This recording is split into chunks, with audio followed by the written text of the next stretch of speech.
Hello and welcome to the Mindset Mentor. I'm Tania Kolar, helping you cultivate a life you love.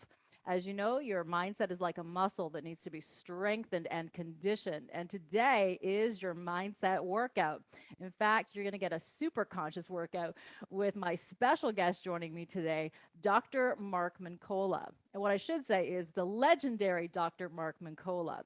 Mark Mincolla is a nutritional therapist and quantum energy healer, and he has been working with over 60,000 patients, truly transforming their lives over the last 35 years.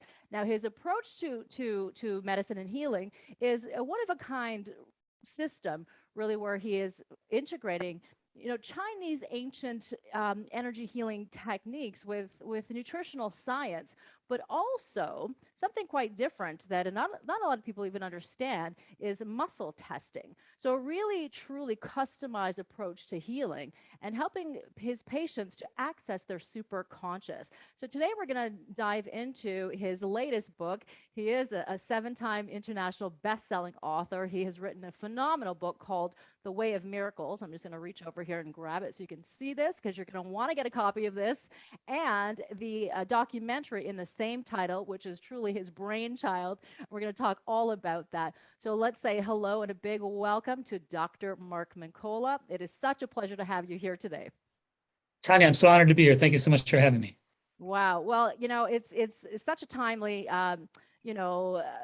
opportunity for us to talk about this, because so many people right now are suffering. They are suffering through their mental and physical bodies combined. And so I think that a lot of obviously disease comes from our emotional state, and the thoughts that we're constantly focusing on. And I know your approach to healing is holistic, and I would love to delve into really what your definition is, first of all, of the super conscious. You talk about miracles and how we can access that through the super conscious. We certainly need, I think, a lot of miracles right now. And a lot of people also believe that miracles are such a rarity. Well, in fact, it's not. So I'd love to talk about the super conscious first, and then we'll delve into some of the wonderful miracles that you have helped to create and also experience personally. Tanya, we have so many different concepts that we rifle through every day. Our brains are constantly busy going through all kinds of emotional stuff and all kinds of concentration oriented stuff and aptitude stuff. And we're busy minded, to say the least. Yeah. So the concept is to understand that we produce states, so many different states. And those states are different frameworks of consciousness that we produce.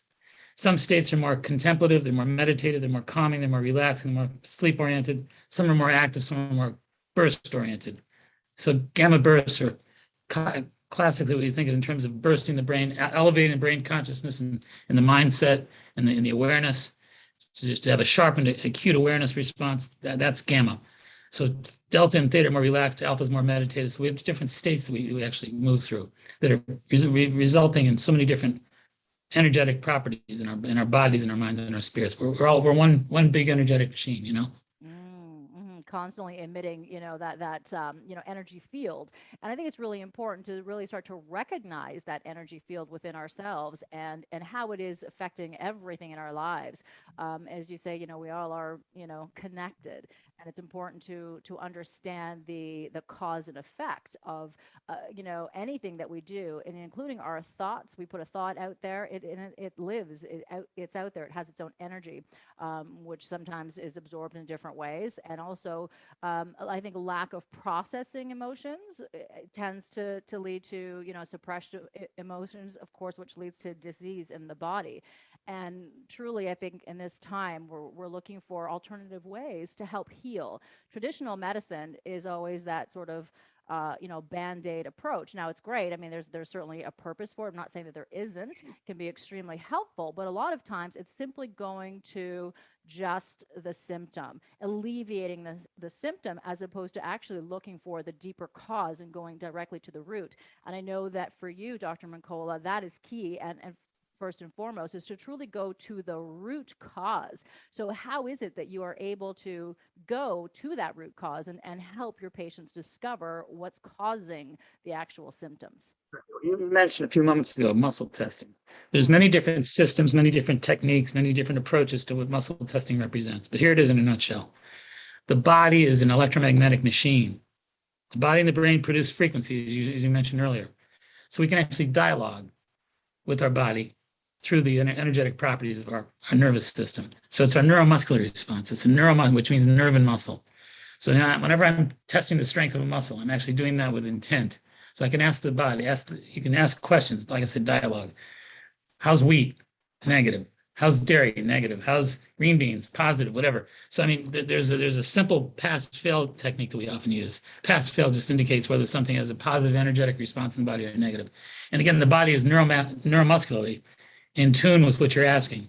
So this is not intellectual. This is not logical. This is purely energetically based. So when you put your arm up, you elicit a certain amount of strength in the deltoid muscle. We're not talking about, you're not trying to resist to the point of ruining the exercise. Yeah. Just give us a good strong arm, and I'm going to actually just ask your body and your mind to energetically answer me in terms of the response about things like wheat, dairy, etc. So we ask the body and the mind about wheat, dairy, and get muscle response. If it's strong, it's positive. If it falls, it's negative. And that gives us a dialogue response. That's purely energetic. It's purely pass-fail. It's nothing complicated. We also move into more deep pulsation response. In other words, is the wheat bad? Yes, the wheat's bad. How bad is it? -1, 2, 3, 4, 5, -6. So we actually pulse 1 to 10. We can get great gradients of positive and negative. So if something is positive, like green beans are positive, how positive are green beans for me? 1, 2, 3, 4, 5, 6, 7, 8, 9, 10. It's a 10. That's great. So we can actually measure from 1 to 10, plus and minus. We're measuring things that are plus and minus, pass and fail, 1 to 10. So we check them in gradients.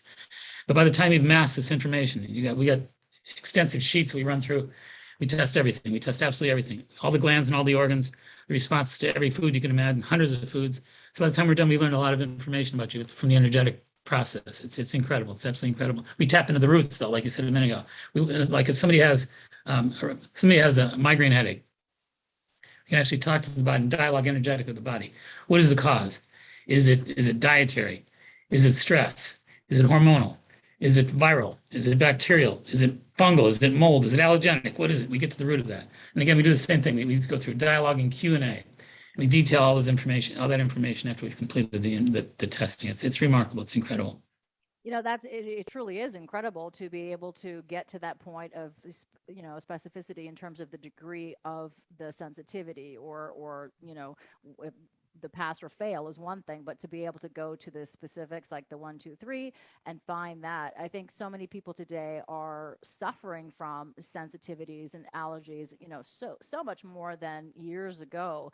And I think obviously it's, to do with the environment. And we know that epigenetics definitely has an impact, on Sure. everything. And so what would you say, what do you believe really is, some of the cause of the excess, in disease and allergies and sensitivities? First of all, you have to realize that there's a duality. When it comes to disease or disease, as it were, mm-hmm. You have two primary actions. You have deficiency or excess. There's no other way to measure energy. It's either excess, deficient, or in harmony, balance, if you will. Three possibilities. Mm. So if it's deficiency, it means that there's breakdown. There's a diminution, a response that's become depleted. So you got a depletion response, such as somebody goes through when they don't sleep enough, they get worn out, they're working hard on a bender and a work project, and they're not getting any sleep, and they're drinking their coffee, and they're burning out at both ends, and there's the energy is wiped out. That's depletion. That's deficiency. You could have somebody who has an inflammatory response, migraine headaches. They're overeating salty foods, fatty foods. They're over consuming in general. Their weight is up an extra 12 pounds. These are examples of excess. So there's examples of excess and deficiency, because when you're measuring energy and you're testing energy, trying to get a reading on it, you're looking at two major aspects: deficiency and excess. Yeah, I think it's important for people to try to find that balance and where they're at. Now, are there techniques that people can use, on their own at home to determine whether they are, deficient or have excess of something for themselves? Sure, they can do that. I mean, in most of my books, I've written a number of books, as you pointed out. In most of my books, I discuss different ways that people can test themselves energetically. There are self-testing methods that can be utilized. But for the most part, you want to tap into what we're talking about here. It's an energetic process. You're engaging in an energetic process to try to ask your body, dialogue with your body, whether it's plus or minus in different gradients, like we said. So if you want to ask something like, how deficient is my liver? You can actually put light pressure in the liver. Put your index finger in the liver. Raise up the arm, the test arm. -1, -2. So it's only a -2. It's deficient. It's not horribly deficient, as opposed to like a -8, 9, or 10. So we can measure organ systems: liver, kidney, gallbladder, spleen, whatever. Stomach, large intestine, small intestine, heart, brain. You can measure the deficiency responses or the excess. If somebody has a migraine headache, you might go to the brain and check excess. The cerebellum can be inflamed. Migraine headaches often have cerebellum inflammation. So that would be excess. So you're measuring excess and deficiency in a variety of different means for all the different organ systems in the body. You can, and you go back to your foods. What is the causal root of your inflammation? Too much red meat, too much cheese, too much dairy product, too many egg yolks, whatever. So you can actually tap into the process at any level you wish to, but you can easily on your own at home tap into some of these tests that I've outlined in my books. Where you can test yourself. One way is the punch method. You put a hand in front of your chest and you just push. And if the push gives in, if it caves in, it's a weakness. It's because you're measuring resistance, whether I'm muscle testing somebody or doing the punch test. It's a resistance response. That's all it is. So if I put one hand in front of my heart and I push, if I have the resistance, that's a positive, that's a plus. If I don't have the resistance, it's a minus. See what I'm saying? So I could say something like, how do I do with wheat? Not very good. How do I do with green beans? I keep saying green beans. I love green beans. Do you love green beans? Yes. That's good. Well, listen, I think it would be interesting to know, because you've worked with so many patients and obviously, 60,000 patients that you've helped to really transform to have a better quality of life is remarkable over your career. Now, are there foods that you often see that are the same for people that the majority of the masses should avoid or consume? Disappointingly, there are, yes. Yeah. It's kind of a sad situation because when you think about growing up in this world, there's so many different staple foods that we ate routinely, and so many people still do. And coming to find out that they're amongst those foods that you just highlighted as problematic foods on an ongoing basis, unfortunately. Things like dairy, we mentioned dairy. We mentioned things like wheat. Those are classics. Wheat, dairy, egg yolks, not the whites, the egg yolks, shellfish, corn, nuts and seeds, peanuts, things like that. So there's so many common foods that are bringing so many people such great pleasure, but they don't pan out, unfortunately. And you're absolutely right. I mean, time and time again, we find so many of these people that are tested just don't do well with them. And furthermore, when we get them off these foods, they do immeasurably better. So whatever's bothering them gets better without these foods. Yeah, and gluten obviously is a big Huge. Huge no. I think at this point it's inflammatory issues and all that kind of stuff. So it's interesting because I know that obviously you are very specific and you customize and you work with your patients individually. But it is really great to know that there are those foods that we could absolutely benefit from staying away from. And really taking control of our health. I think a lot of people tend to give power to someone else to run their health, or they give up. And I think that having that hopelessness actually can lead to further disease. And so, how do you work with your patients to help them remain hopeful in changing their health? Because I know a lot of the patients that you've worked with, and in the documentary The Way of Miracles, you have beautiful stories that are absolutely remarkable in the level of healing experience when people had no hope. They were at the rock bottom, so to speak, being told that you're just going to have to deal with it. But then to come to you, and in a very short period of time, their lives were absolutely transformed. They got their health back. So how is it that you can take that case of hopelessness, so to speak, and bring it to a miracle? It begins in baby steps. I think when you first start out with somebody, we of course engage in the diagnostic process we just discussed. You learn a lot. You find out a great deal of information about them. That's number one. Number two, you begin baby steps. You ask them to consider the possibility of avoiding whatever given foods they don't do well with. You have to break the news gently, Yeah, I No get more it. peanut butter or whatever the case may be. So you got to break some hearts along the way, I guess. But Yeah. you take baby steps, and as you take baby steps, people stay away from these foods and invariably feel better pretty quickly. So by avoiding those foods that are problematic, the difference is incredible. And again, think about this: every food produces an energetic property, a set of energetic properties, I should say. So there's energetic properties that work for you, and there's energetic properties that work against you. And if a lot of these foods are representative of energetic properties that are working against you, then they're part of the root causal system that's actually causing your breakdown of your problems.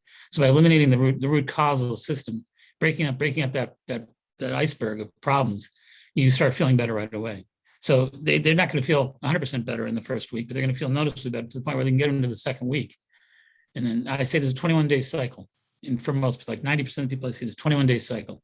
If I get them to hang in there for 21 days and feel just as much better as they can in 21 days, they're usually on board lifetime. They're usually on board full term. And you give them a new relativity. They've cleared their problems, their symptoms are cleared up. They feel markedly better. 21 days, they worked hard, they sucked it up, and they got through the process. And after they made it through boot camp, then they're at a point where they can actually determine if they want to cheat or not. Because if you cheat, you feel lousy right away.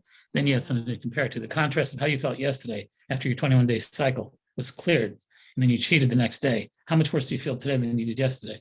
I mean, I don't have to sell it anymore. They're basically their body sells them at that point. Yeah, that's interesting because I think a lot of people they just resign themselves to the fact that they have the aches and pains and there's nothing you can do about it. And they're so used to it, it becomes familiar that they don't recognize it anymore. So the fact that you're giving them that opportunity to eliminate it, just even for the 21 days, to see that result is certainly inspiring, and it will encourage people to continue when you start to actually feel better, and particularly if you've been feeling awful for decades. Some people have just been stuck in that that awful sort of cycle, and it's incredible to see that change. So I would love to talk There's to two you. things. So real quick, I'm going to say two things. Yes, yes. There's two important principles at that point. Number one is you can inspire people through coaching. So if you inspire them, stay on board, stay with your program. You can do it. You can do it. You can do it. You can do that, or you can actually take them to the 21 days, and the whole process is now yielding to pleasure and pain. Ah, yes. That's the greatest coach of all. Yes, yes, great motivator right there. Right, we absolutely want to avoid pain, and have more pleasure in our life. And I think that that's the goal. We all want to live our Sure. happiest and our best life, and to be able to live to our full potential. You cannot reach your full potential when you're feeling ill and sick, and the body is sick. The body's not cooperating with you, or the thoughts are not cooperating with you. And it's so important to really, empower the self to be able to move forward in a way that is empowering, right? That can help you truly live a life that you're meant to live.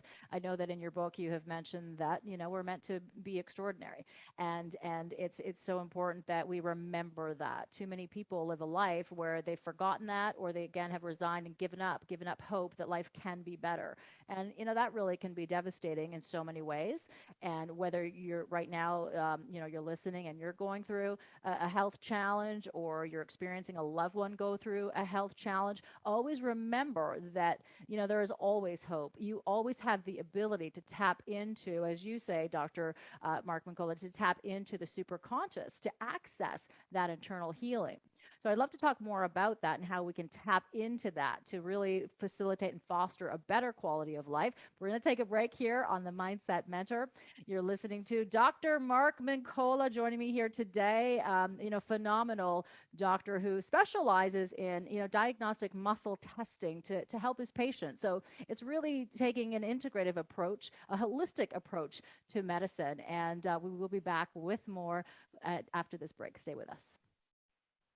Hello, hello, and welcome back to the Mindset Mentor. I'm Tania Kolar, helping you cultivate a life you love. So excited to have Dr. Mark Mincolla on the show today.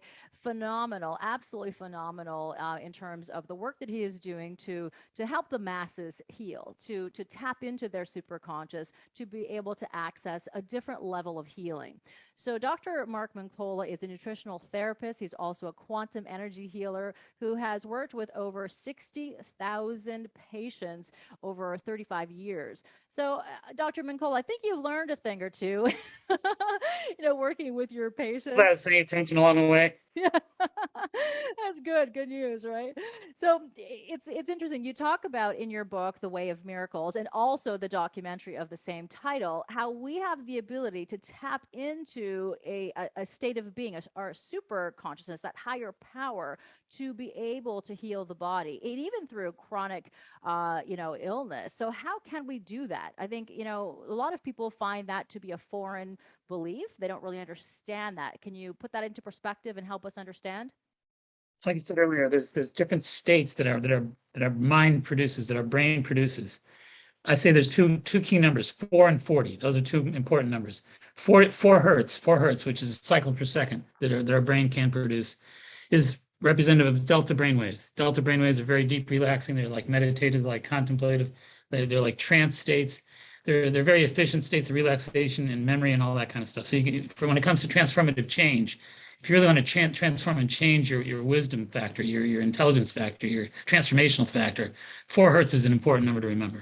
So by going into deep trance like relaxation, you can actually produce a four hertz cycling of your brain, and that's a deep place to change. And again, if you go into a deep place of heavy meditation, deep meditation, and think about the changes you're trying to invoke, you'll get it done in that state more than any other state.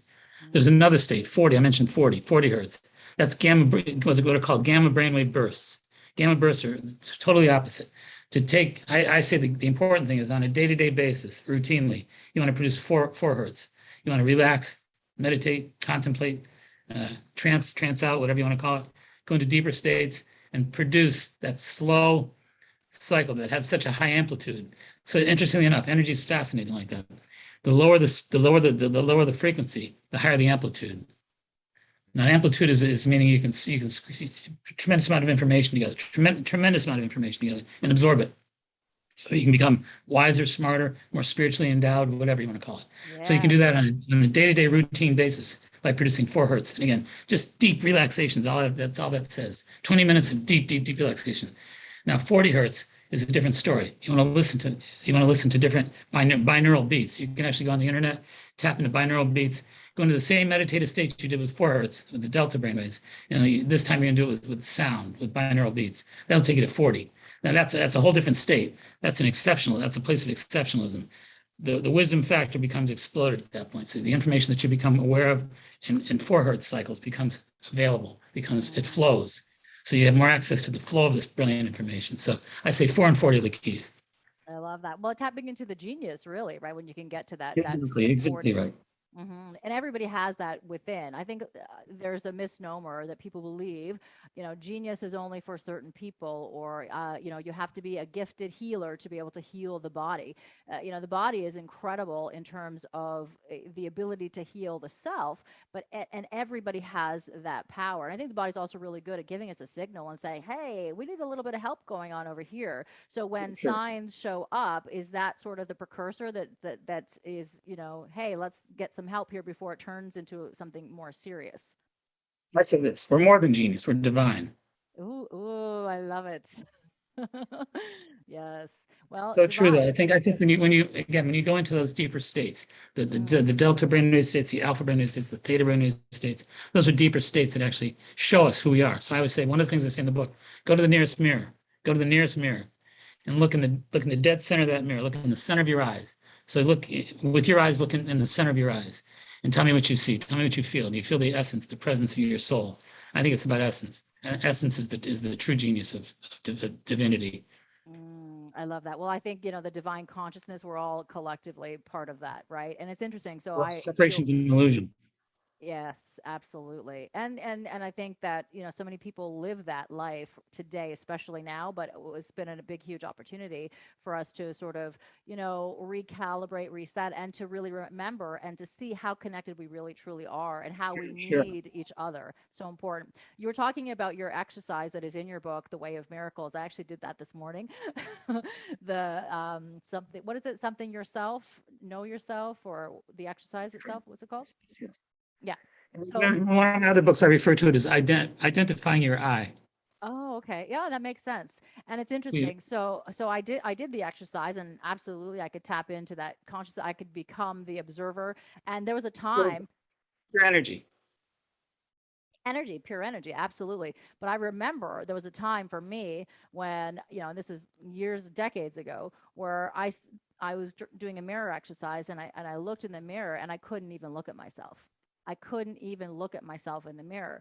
And, that my energetic field was completely different at that time. And I didn't, understand consciousness or super consciousness. And so I think it's such a simple exercise, but it's so telling to what is going on, right?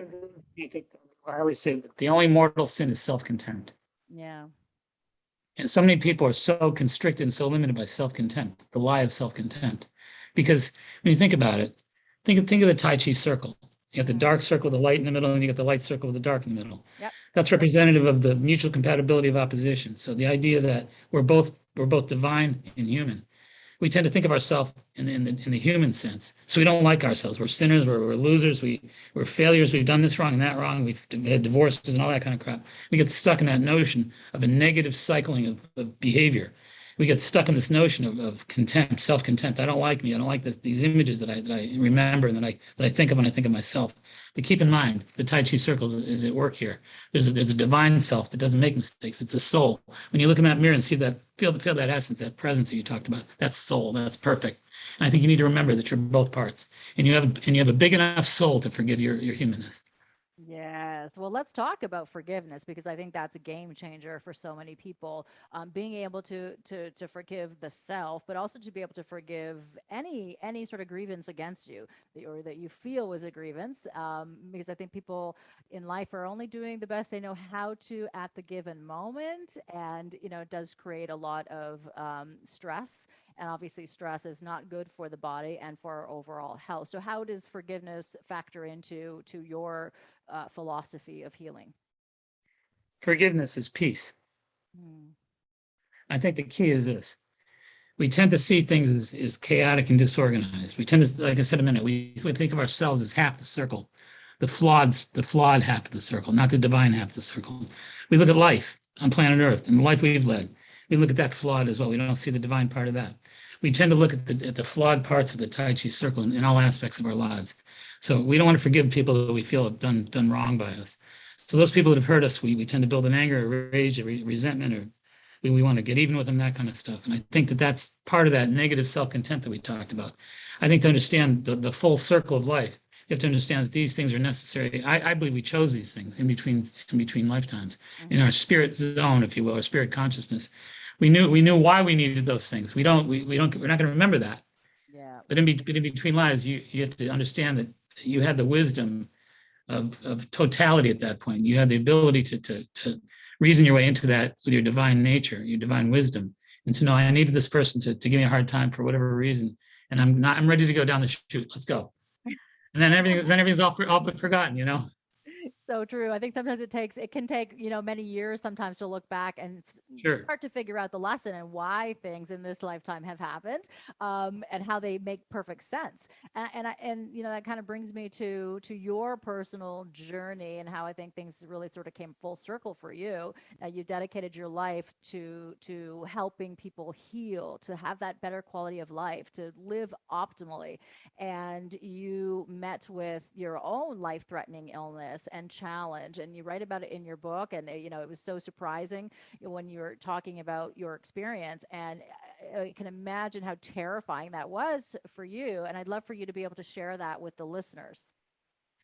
Well, ironically, I met with the producer of this film. We met 5 years ago, and she's a brilliant producer. She's done some beautiful work over the years, and I was very impressed with her abilities. And we got to know each other, and we got to map out the film that we were going to make. And it was really getting exciting. And we had the whole thing mapped out. We were going to have these wonderful interviews with patients that are terminally ill, but then ended up beating cancer and beating tumors and all that kind of stuff, and recording these great victories in their lives that they actually would testify to in our film. We were so excited about all that. But smack dab in the middle of all this planning, having these beautiful stories told about survival from terminal illness and all that kind of stuff, I was bitten by a Lyme tick. And some people don't understand Lyme disease, but Lyme disease can kill you. And so many people suffer from Lyme disease for a lifetime. I mean, horrible disease, horrible, horrible disease. Not everybody gets bit with the same veracity, not everybody gets infected with the same veracity, but some people do. And I was one of those people who got very infected. It's called neuroborrelia. And the neuroborrelia is actually kind of like a neurological inflammation. It's in the brain. And it's a horrible inflammation in the brain. You can't walk, you can't talk. Yeah, it's like being paralyzed. And in fact, I was for the better part of 3 weeks. I was pretty much paralyzed. And I had the physicians that were working with me said, "You're never going to walk again. You're never going to talk again." And I mean, I was ready to just give it up. I mean, they were depressing me. They were upsetting me about the outcome of this stuff, and it was a horrible situation. But long story short is, one night, when I was really sick with the disease, I fell down in my bathroom. And I fell down in the bathroom, hard tile floor. I hit my head on the hard tile floor. And I knocked over a bunch of solvents, cleaning agents and stuff like that. And I couldn't move. I couldn't move an iota. I couldn't move a muscle. Couldn't move a finger. Couldn't move a toe. I was frozen on the floor. And the cleaning substances were coming down, river flowing down into my nose and my mouth. So I was drinking these house cleaning agents and breathing these cleaning agents, horrible toxic stuff. And I was on the floor thinking, this is the most horrible thing I've ever gone through. And I can't move. I can't move myself out of the way of this stuff. It was horrible. So long story short, I was on the floor for 14 and a half hours before they found me. And I couldn't move. It was just incredible. So when I was on the floor, I had a lot of serious contemplative things that I went through at the time, some deep soul searching, as you can maybe imagine. But I thought about it, and I thought, if I have to do this from a wheelchair, could I do this from a wheelchair the rest of my life? Could I talk about my film and my book? Can I write other books? Can I operate from the wheelchair? Can I continue to inspire people, teach people, and work on people and help people and heal people from a wheelchair? Can I? If I can, would I choose to? Would I want to do that? So I had a lot of soul searching, as I said, that I had to move through at that time. But I decided I wanted to ask myself, would I want to live this way? Could I live this way? I didn't have an answer. I didn't have an answer for about 25, 30 minutes. And then about a half hour later, I found myself screaming for help. And I said, when I screamed for help, I knew that I wanted to live. That was your answer. But it wasn't until then. Wow. And so I went through a lot of rehab and all that kind of stuff, hospitals and all that junk for 3 weeks. And they said, forget it. I was working morning, noon, and night to try to get my strength back in my legs and all that. But again, I made it through. I had a complete recovery. And they said it's nothing short of a miracle. So ironically, in the midst of writing a movie about miracles of other patients, the executive producer had a miracle healing himself. So how ironic is that? It's so ironic, but it really solidifies everything that you stand for, and how you've worked so hard with your patients, and you've taken all those principles and applied them to yourself. So I think it's just, really, really solidifying that everything that you do is so beneficial. And now you have a different firsthand knowledge of that. And you find that experience, that sort of, dark night of the soul, so to speak, that experience has now taken you to a different level of understanding with your patients? Well, you're right about that. You're 100% right about that. I think the other thing that it did is that it reinforced my belief that there are no mistakes. And it reinforced my belief spiritually that even through crisis, there's order. Even through dilemma, there's order. I think there's always order. So we tend to think of things as being chaotic or peaceful. There's no difference between the two. They're two different opposite ends of the Tai Chi circle, like I said. So I just learned at that time in my life that it was important for me to understand that this made sense at a level that I didn't comprehend, that I didn't remember, I should say. And this is all part of the same experience that was important for me to complete, learn from, grow from, heal from. And I continue to heal and grow from it and to share the healing process. So it's the gift that keeps on giving.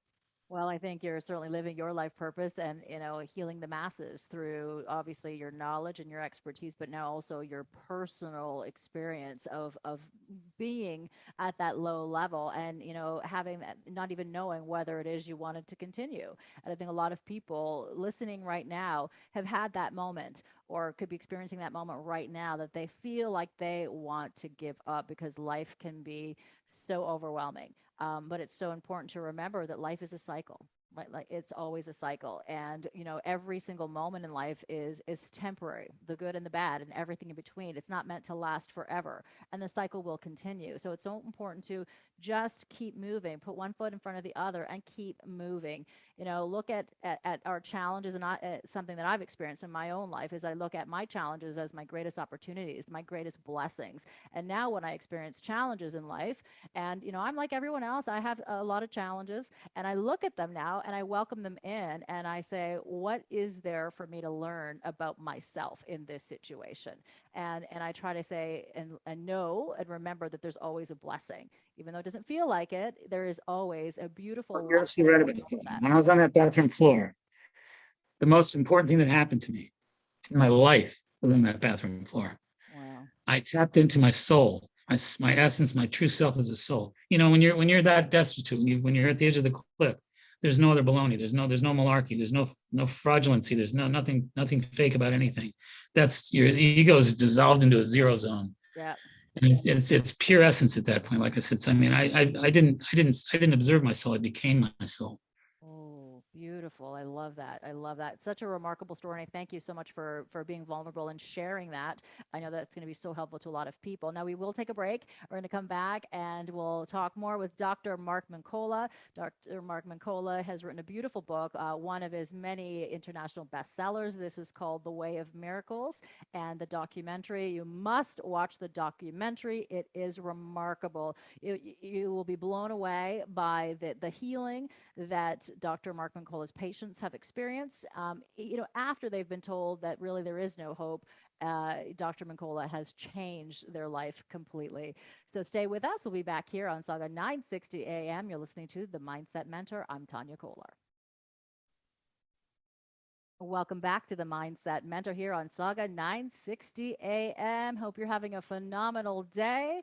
Well, we are activating the superconscious, creating miracles with Dr. Mark Mincolla. Dr. Mark Mincolla is a nutritional therapist. He is also a quantum energy healer who has been working with, over 60,000 patients over 35 years to help them live an optimal life, to feel healthier. We can't reach our full potential when we really don't feel physically well. Even our emotional body is impacted. So it's so important that we learn to foster, better overall well-being. So we're going to continue the conversation. Dr. Mark Mincolla, it is truly such a pleasure to have you here.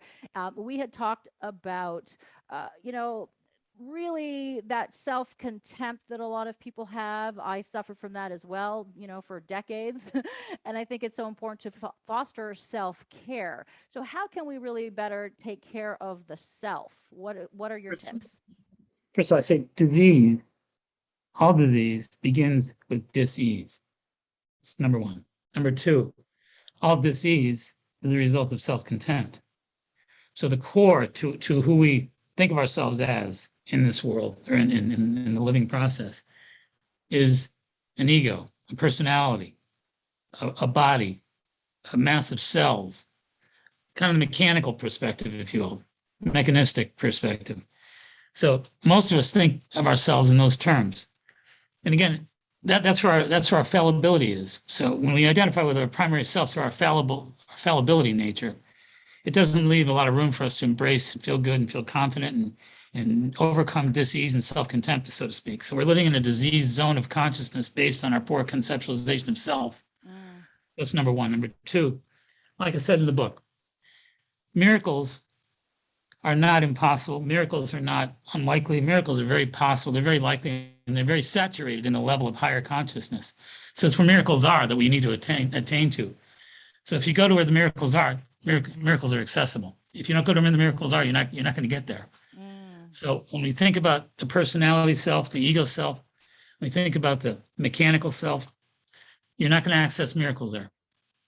You're only going to access self-contempt, like I said. And self-contempt is going to initiate disease, not healing, not miracles. So miracle healings come from the soul, come from the truth, come from the higher connection of self, and come from the relationship of resonant self, resonating with that higher vibration of our total true self from within the core, our source, like I call it. So when you're looking in that mirror and you look in the core of your eyes, you see source. Keep looking at that source, keep going to that mirror every day until you get to the point where you become those eyes, when you become that source. You're not seeing it. You're not relating to it. You're becoming it. That's where miracle healing takes place. That's the first miracle healing. So for you to be able to access that, was that a journey? Were you able to come to that point of realization fairly quickly, or was it a long process? I think I was inspired by my terminally ill patients over the years. I think I learned from them. Wow. I think they inspired me to, you know, only the terminally ill in this culture, in this world, only the terminally ill are left without any room to miss the mark. Only the terminally ill have to be on target, because every moment can be your last moment. And when you're terminally ill and every moment can be your last moment, you live differently. You live at a different altitude. And I think observing people like that and spending time with people like that and helping people like that and absorbing their energy field was highly inspiring to me. And I think I credit them as being my teachers. Wow. That's kind of interesting, and, kind of really solidifies a point of how important it is to have a team around you that is going to help you versus people who are, very negative or will take you down, tear you apart, so to speak, because our environment is so important to our emotional health and our physical well-being as well. So it's important to take a look at our surroundings, empower yourself with people, surround yourself with people who really serve you. We put up and tolerate with a lot of people, I think, that, we think that we have to, but sometimes you need to purge. We need to purge our friends that no longer serve us, or, at least minimize time. What would you say to that? Yeah, I think that everything works, everything fits, everything has a purpose, everything has a reason, everything has a rhyme. And I think that we tend to equivocate things and evaluate things based purely on what our perception is at the material level. So when things go together and they're happy, hunky-dory and all that stuff, we think life is good. We win the lottery, that's a good thing. So I think that we have an oversimplified approach to contending with outcomes. And I think it's really important that we embrace outcomes. Like I say, always, separation is an illusion. So the dark part of the Tai Chi circle can't be separated from the light side of the Tai Chi circle. So I think that, again, the point I'm trying to make is that outcomes are varied, but they're always organized. They're always orderly. They're always meant to take place the way they do. We think of things as like we talked about my story, your story. We all have a dark side of our story, of our lives, pain, difficulties that we've been through. Only the people who are resistant to growth, resistant to wisdom, and resistant to the miracle aspect of life can't see or refuse to see that everything works. Chaos is orderly. It's part of the order. It's not part of the problem.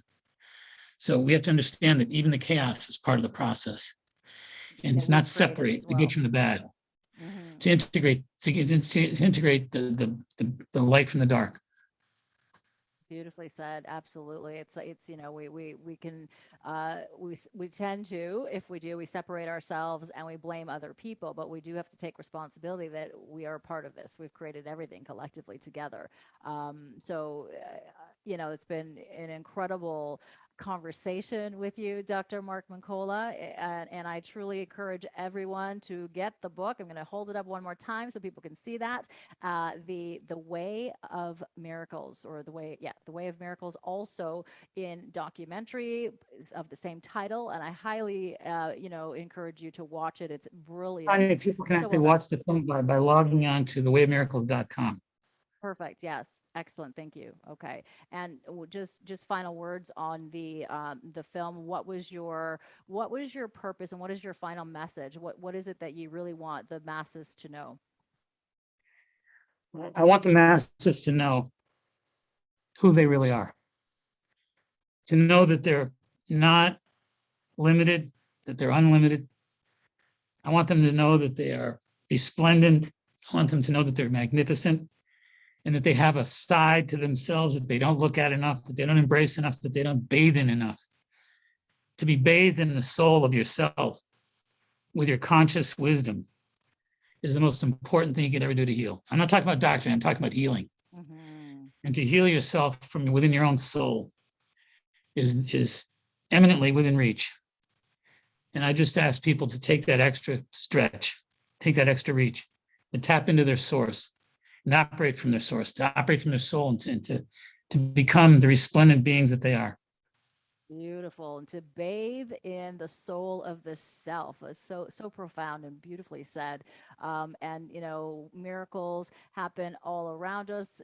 Every moment is a miracle, and I think we just need to be able to start to recognize, become aware of that, and as you say, to remember who we are. Again, the way of miracles.com. You can access the documentary there and get more information on Dr. Mark Mincolla. And I want to acknowledge you, Dr. Mincolla, for the incredible work that you are doing to transform lives, but also to transform humanity. As you say, we are all one. We are collectively in this together, and it's great to be able to see that you're doing such great work to help people to tap into their super consciousness, to tap into healing, so that they can truly live the miracle that they truly are. So I thank you for that. Thank you, Tanya. It's a pleasure to work with you. Pleasure to do this interview, and to have you invite me is a great honor. I appreciate it very much. And you're a star. Oh, you are the best. Thank you. Well, listen, you're welcome back anytime, my friend. I look forward to it. I know there'll be more books coming. So this is the latest book out of 7 international bestsellers. So The Way of Miracles. And that's a wrap for today's show. So again, make sure that you continue to work out your mindset. Your mindset needs to be conditioned and strengthened. Your miracle is right there for you. Step up and claim it.